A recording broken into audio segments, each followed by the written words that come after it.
বল বল বাইরে বাইরে।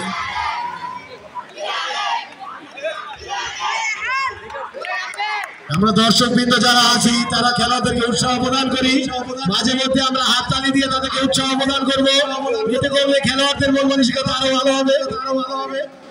সবাই উৎসাহ প্রদান করি আমরা। খুব চমৎকার খেলা হচ্ছে।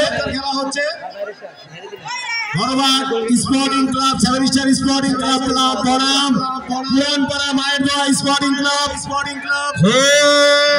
যুদ্ধ করে এই পর্যন্ত এসেছেন। বিগত দিনে তারা খুব সুন্দর খেলেছিলেন, তাদের খেলা আমরা উপভোগ করেছি। অনেক দলকে পরাজিত বরণ করে আজকে ফাইনালে এসে তারা উপনীত হয়েছে। তাদের খেলাধুলা খুব চমৎকার, কিন্তু দুর্ঘটনা হলে হতে পারতে মায়ের দোয়া স্পোর্টিং ক্লাব পুরানপাড়া খুব চমৎকার একটি কিক করেছিলেন। অল্পের জন্য দুর্ঘটনা থেকে